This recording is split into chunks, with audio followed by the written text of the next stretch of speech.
नमस्कार साथियों, स्वागत है आप सभी का एक बार फिर से हमारे YouTube चैनल KNC कुसुम क्लासेस में।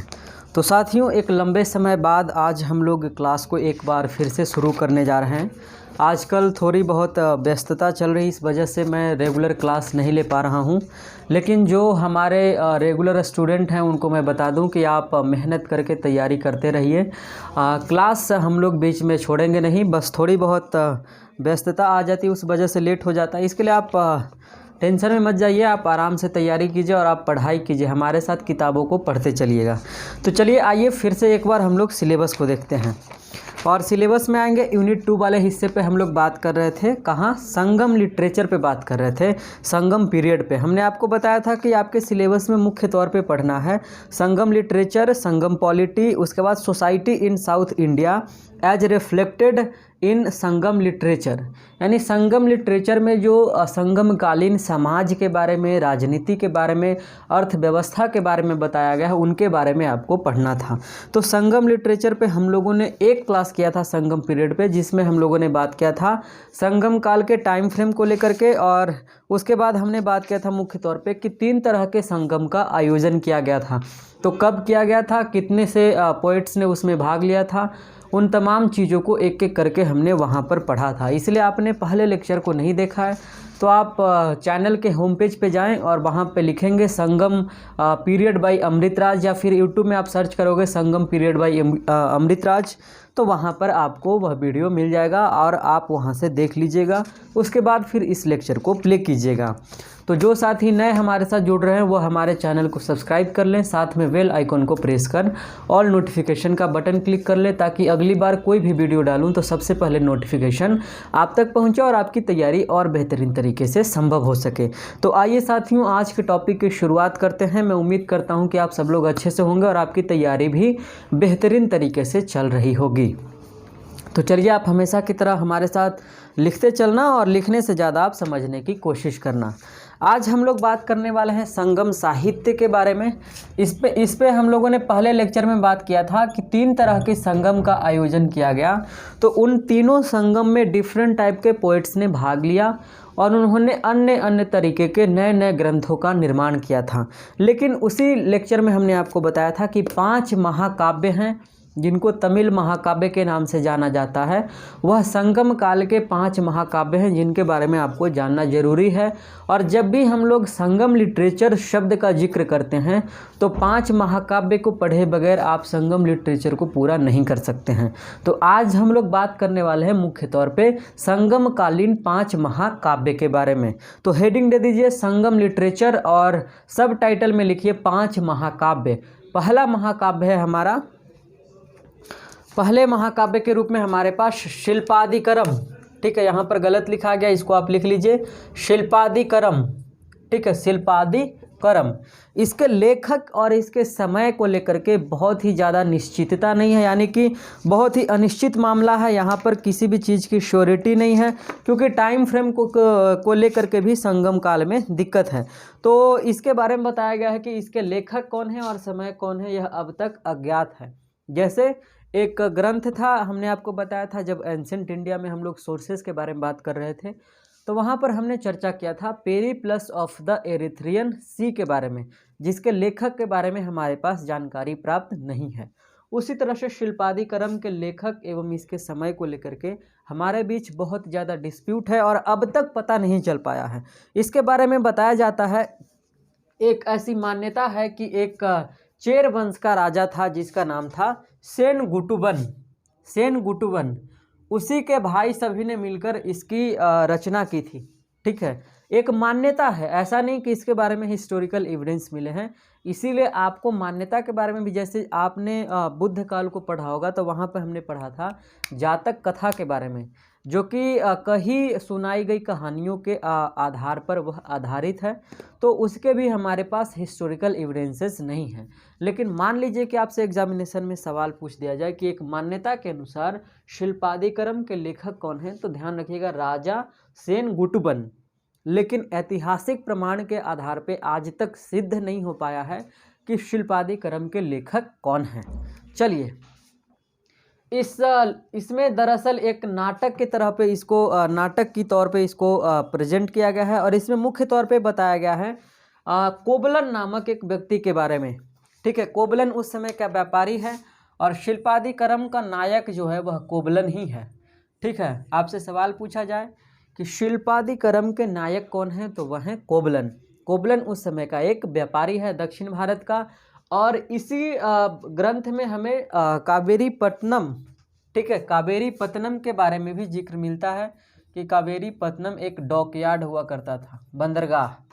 ठीक है, चलो उसके बाद इस ग्रंथ को, चूंकि यह तमिल महाकाव्य है इसलिए आप जान गए होंगे कि इसको तमिल भाषा में ही लिखा गया था, इसलिए तमिल महाकाव्य है।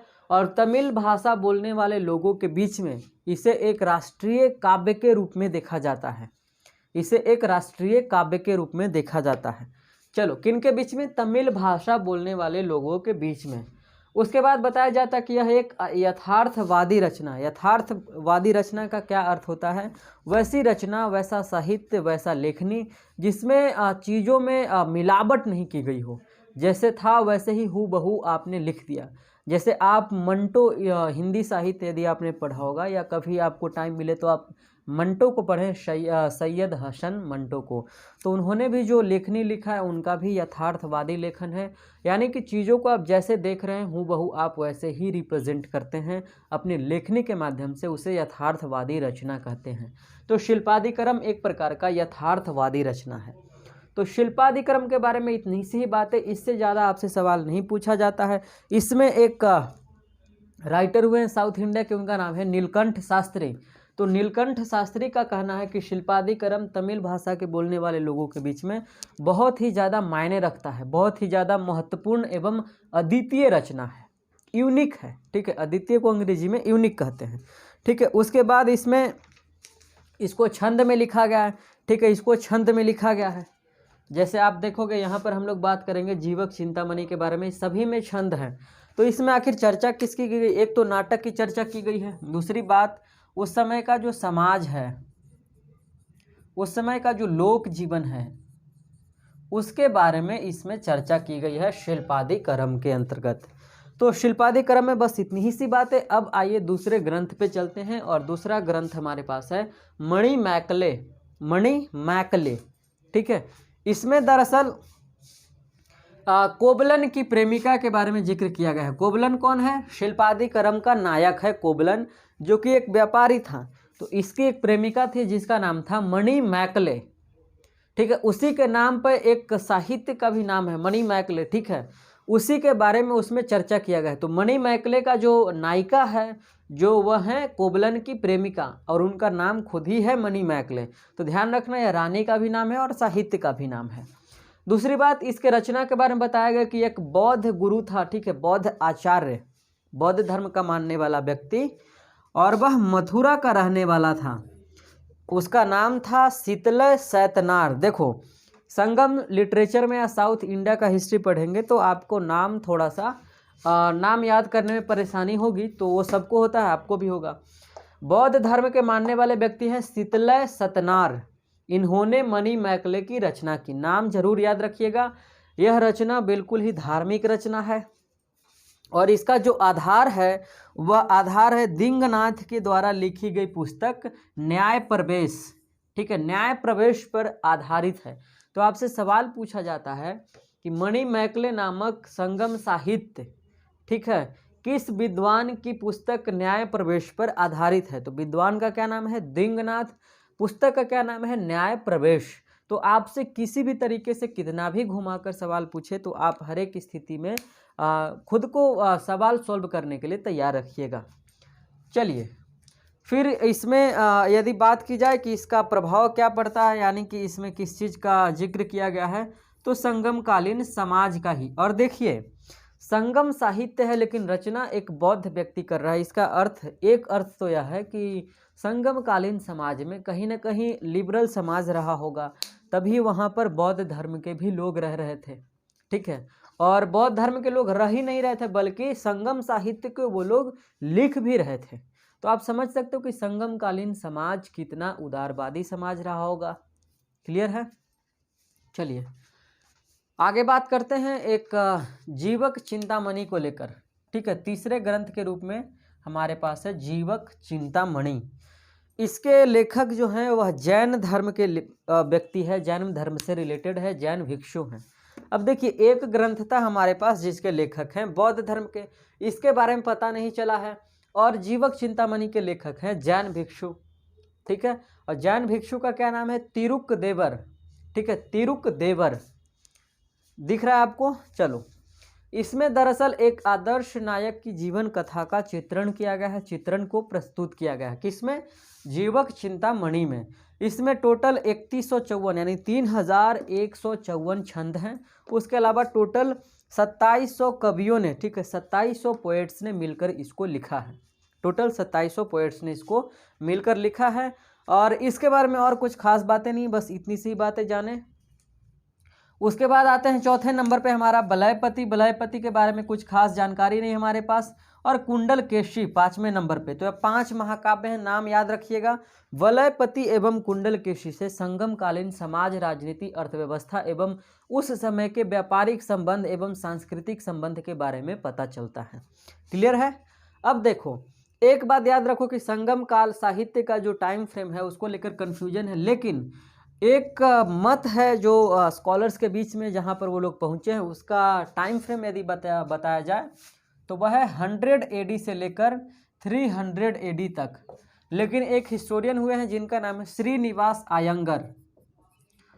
इनका कहना है कि 500 BC से लेकर 500 AD के बीच में संगमकालीन साहित्य की रचना की गई है।